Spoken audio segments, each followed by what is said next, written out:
झांसी मंडल के 153 दलित बहुमूल्य गांव का समग्र विकास 153 गांव प्रधानमंत्री आवास के तहत विकसित किया जा रहा है, जिसमें झांसी के 64, जालौन के 75 और ललितपुर के 14 गांव शामिल हैं। अनुसूचित जातियों के लिए हमारा जो अनुसूचित जाति वित्त एवं विकास निगम है, तमाम योजनाएं चला रहा है।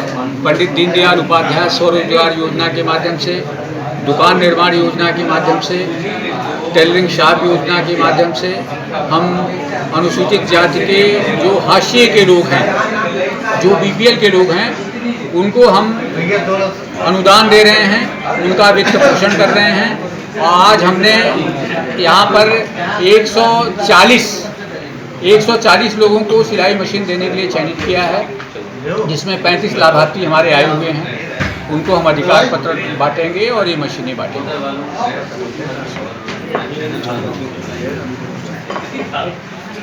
ठीक। झांसी से केकेडी न्यूज संवाददाता वासु हसन की रिपोर्ट। गाजीपुर के उच्च प्राथमिक विद्यालय कन्या कुंडेश्वर में शिक्षा व्यवस्थाओं का हाल इतना खराब है कि वहां किसी भी तरह की कोई व्यवस्थाएं नहीं पाई गई। इतना ही नहीं, अध्यापकों का कहना है कि विद्यालय में न ही सफाई कर्मियों की व्यवस्थाएं हैं और न ही किसी और चीज की, जिसकी वजह से सभी शिक्षकों और बच्चों को काफी समस्याओं का सामना भी करना पड़ता है। लेकिन फिर भी बीडीओ से शिकायत करने पर इस पर कोई कार्यवाही नहीं की गई है। अब ऐसे में देखना ये होगा कि इन हालातों पर आखिरकार क्या कार्यवाही की जाती है। गाजीपुर से केकेडी न्यूज संवाददाता अमित यादव की रिपोर्ट। बहराइच में पुलिस अधीक्षक के निर्देशानुसार सिविल लाइन पानी की टंकी रोड पर चौकी इंचार्ज अरुण द्विवेदी व उनकी टीम के साथ चेकिंग अभियान करते हुए वाहन चालकों को मास्क, हेलमेट व कागज से मजबूत रहने की नसीहत दी।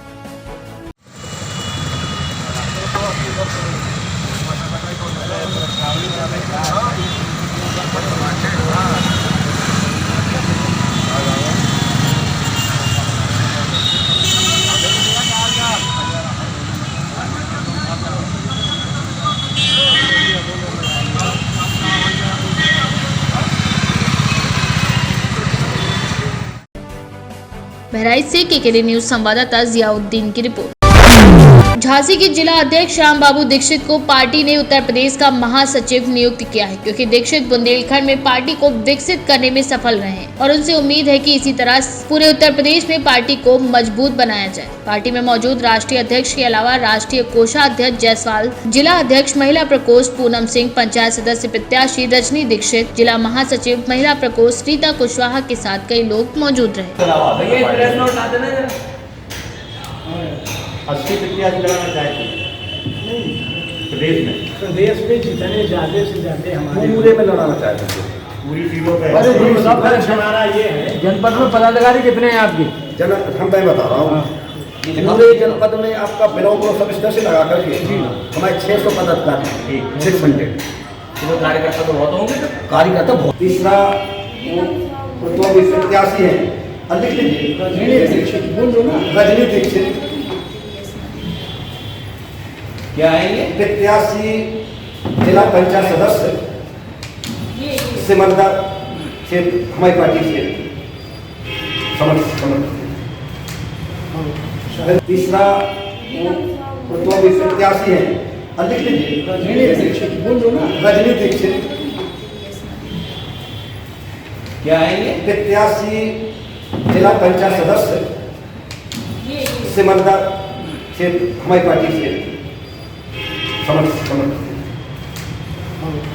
दीक्षित, जिला अध्यक्ष झांसी अखिल भारतीय सोशलिस्ट पार्टी।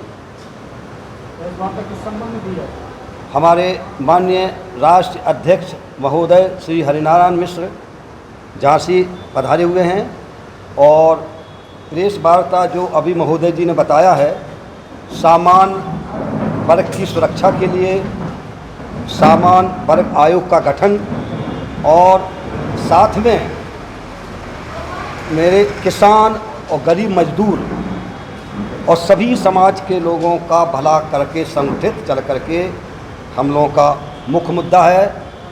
और साथ में प्रजातंत्र को राजतंत्र बनने से रोकने के लिए मेरी पार्टी किसी भी एक नेता का 10 वर्ष का राजनीतिक काल फिक्स की है। कोई एमएलए हो, कोई मंत्री हो, मुख्यमंत्री हो, वो सिर्फ 10 साल रहेगा, इसके बाद में उसको मार्गदर्शन के लिए रखा जाएगा। और दूसरी समाज का ये नहीं कि पिता बूढ़ा हो गया है तो बेटे को गद्दी दे दें, वो तो राजतंत्र हो गया। मेरी पार्टी का ये दमंगी के साथ में और सत्यनिष्ठा के साथ में ये मेरी पार्टी का मुख्य एजेंडा है।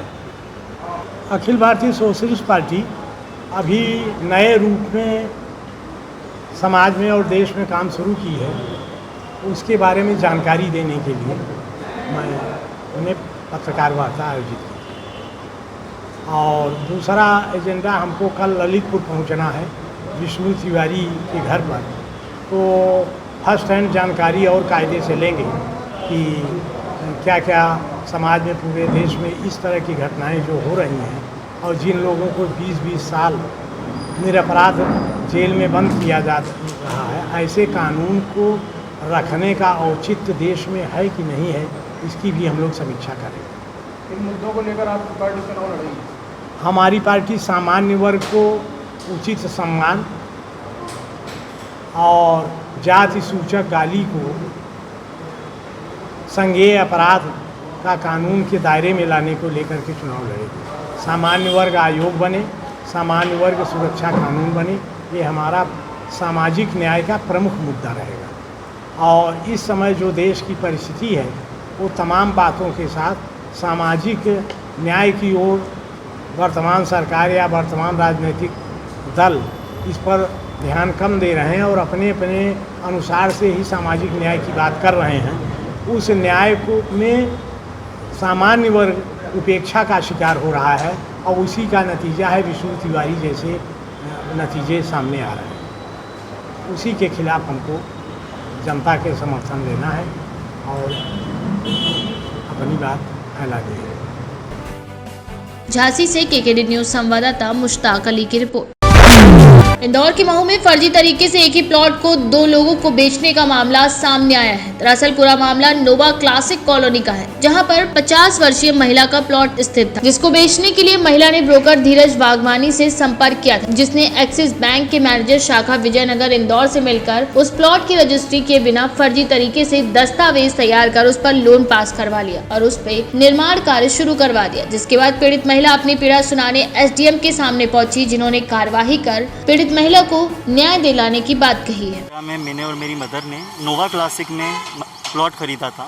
उस प्लॉट को बनाने के लिए, मकान के लिए मुझे धीरज वाधवानी ने बोला था कि ये मेरा ही प्लॉट है और मैं ही जो है इसे बेचना चाहता हूँ। आपका जो भी दिक्कत आ रही है, लोन की सारी समस्या, पैसों की, आप प्लॉट खरीद लीजिए, सारी चीज़ों की समस्या का निराकरण मैं करा दूँगा, लोन भी मैं करा दूँगा और कुछ ही समय में आपका जो ये मकान है वो 5-6 लाख रुपए ऊपर के अंदर बिकवा कर और आपकी बेटी को एजुकेशन लोन नहीं लेना पड़ेगा, इसी पैसों में से आपका काम हो जाएगा पूरा की पूरा। उस आश्वासन पर हमने मकान खरीद लिया। उसके बाद में सर जब बनाने का टाइम आया, लोन हो गया, तो दिनेश बियानी और धीरज वाधवानी दोनों ने मिलकर सारे पैसे हमारे लोन के निकाल लिए, 16,69,000 रुपये। उसके बाद में 16,69,000 निकालने के बाद में जब हम ब्रांच मैनेजर के पास में गए तो उनका कहना था कि आपके पास में 1 भी रुपया नहीं आएगा, आपके अकाउंट में जो भी पैसे हैं वो सारे के सारे पैसे दिनेश बियानी के अकाउंट में आएंगे, क्योंकि वो बिल्डर है और उसका एग्रीमेंट हमारे पास में लगा हुआ है। तो आपको जो है इससे अगर सॉल्यूशन करना है तो आप जो है उसी से बात कीजिए, मेरे पास में इसका मैं कोई भी निराकरण नहीं करा सकता। दिनेश बियानी से हमने 1 साल तक बात करी, 2013 के बाद में 2014 तक। उन्होंने कहा कि कॉलोनी के अंदर ना डाइवर्शन है और ड्रेनेज की दिक्कत आ रही है, लाइट भी नहीं है, इलेक्ट्रिसिटी, इसके कारण मैं आपका मकान नहीं बना सकता। अब आप स्वयं करो, मैं आपका लोन जो है ट्रांसफ़र करवा देता हूँ, उसके बाद में आपको जो टॉपअप मिला आप उससे स्वयं बना लीजिएगा, मैं मकान नहीं बना पाऊँगा। क्योंकि सर दिनेश बियानी, धीरज वाधवानी जानते थे कि यह मकान डबल रजिस्ट्री का मकान है, इसलिए उन्होंने इस मकान को बनाने के लिए नहीं किया। उसके बाद में सर हमारा लोन ट्रांसफ़र करा दिया, हमने मकान को बनाया, स्टार्ट ही किया था 1 मंजिल। उसके बाद में ठाकुर सिंह मकवाना वहाँ पर आ गए और बोलने लगे कि आंटी काम रोक दो, ये मकान मेरा है और मेरे पास में इसकी रजिस्ट्री है, आपकी रजिस्ट्री मान्य नहीं। उन्होंने उनकी रजिस्ट्री दिखाई, सारी चीज़ें करी। उसके बाद में रजिस्ट्री के बाद में जब हमने उनकी रजिस्ट्री देखी तो धीरज वाधवानी जिससे हमने मकान ख़रीदा था वो पहले से ही गवाह था इस चीज़ में। हमने उससे बात करी तो उसका कहना था कि आपको कोई पागल बना रहा है आंटी, झूठे कागजात है, आपका ही मकान है और किसी का मकान नहीं है। बाद में ठाकुर सिंह मकवाना जी ने हमको घर बुलाया, सारे पेपर दिखाए, उसमें उन्होंने बताया कि आपको धीरज वाधवानी ने गलत तरीके से बेचा है, मकान मेरा है और पहली रजिस्ट्री मेरी 2012 में हुई है और आपकी 2013 में हुई है, इससे मकान मेरा है। बाद में हमने धीरज वाधवानी, दिनेश बियानी से लगातार संपर्क किया कि हमारे मकान का मैटर निपटा दीजिए। उनका हर बार यही कहना था कि हम आज बैठ रहे हैं, कल बैठ रहे हैं, आज बैठ रहे, कल बैठ रहे हैं। ऐसे करते करते 2-3 साल निकाल दिए। 2017 में हमने DIG, IG, SP, जन सुनवाई, CM हेल्पलाइन हर जगह पर कार्रवाई करी, पर आज तक कोई भी कार्रवाई नहीं हो पाई। अभी कुछ दिन पहले हमने महू के अंदर और इंदौर में दोनों जगह जन सुनवाई में गए, तो वहाँ से आश्वासन दिया गया था। ADM सर पवन जैन सर ने लिखित में लिख कर दिया कि इन लोगों के FIR दर्ज कराई जाएगी। उसके बाद भी अभी तक कोई की भी FIR नहीं हुई। धीरज वाधवानी और दिनेश बयानी पर हमने प्राइवेट कंप्लेंट लगाई थी 2019 के अंदर, जिस पे वो दोनों जमानत पे छूट गए थे। आज जैसे आप जन सुनवाई में आए तो यहाँ से क्या आश्वासन दिया? यहाँ से आश्वासन दिया कि बहुत जल्दी हम उन लोगों की गिरफ्तारी कराएंगे FIR कराकर, और आपको आपका पैसा निराकरण दिलाएगी, नहीं तो उसे जेल में डाल देंगे। आपका नाम बताइए। मेरा नाम सावन पारक है। बहुत ज़्यादा बीमार है। मैं सिर्फ यही चाहता हूँ कि मकान का जो हमारे ऊपर लोन का बर्डन डाल दिया है और पैसे निकाल लिए हैं, वो लोन का पूरा कर दे और हमारे को इस मकान से फ्री करा दिए। महिला, इनका नाम सपना पराशर है। इनके साथ प्लॉट के धोखाधड़ी के संबंध में किसी ने इनको जो प्लॉट बेचा है वो ऑलरेडी प्लॉट किसी और को बेचा हुआ था, और इसमें इनकी पूंजी लग गई है और इन्होंने उसके लिए लोन लिया था, और बैंक वाले अब इन पर प्रेशर बना रहे हैं लोन वापस करने के लिए। इनका केस मेरे संज्ञान में आ गया है और पिछले हफ्ते से ही हम लोग लगातार टच में हैं, और जिन लोगों ने इनको धोखा दिया था उन्हें 1-2 बार बुला के थाने में बैठाया भी गया, और उन्होंने बोला कि हमें कुछ समय के मोहलत दी जाए, हम इनका निराकरण कर देंगे। उसके बाद से अभी वो सब फरार चल रहे हैं। उनकी खोज पुलिस बाकायदा कर रही है। इस मामले में एक FIR भी दर्ज हो चुकी है और उसमें एंटिसिपेटरी बेल भी ले चुके हैं वो एक बार, तो उसमें एक कार्रवाई निरंतर चल रही है और मुझे उम्मीद है जल्दी ही उनका निराकरण कर पाएंगे हम लोग। सर फिर भी ये हॉस्पिटल से आपके पास आए भावुक हो गए थे। उनको पेशेंट्स ऐसे माहौल में कभी कभी उनको लगता है कि उनके जो आगे पीछे हैं उनका क्या होगा, तो मैंने उनको अभी ढांढस बढ़ाया है उनका। मैंने कहा आप निश्चिंत रहें इसके लिए, और प्रशासन आपके साथ है, जल्दी इसका निराकरण करेंगे। आप तुरंत जाकर अस्पताल में जो आपका इलाज चल रहा है उसको कंप्लीट करवाएं।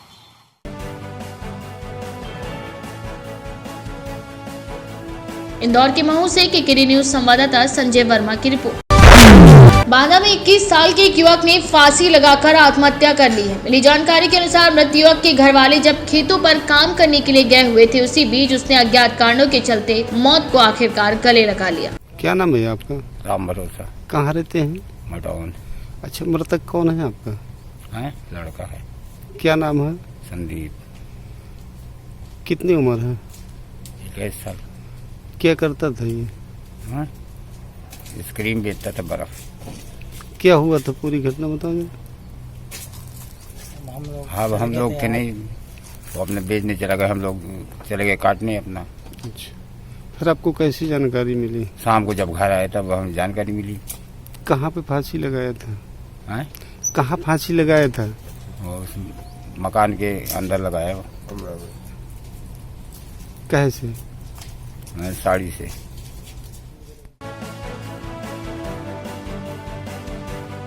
बांदा से KKD न्यूज संवाददाता पूरन राय की रिपोर्ट।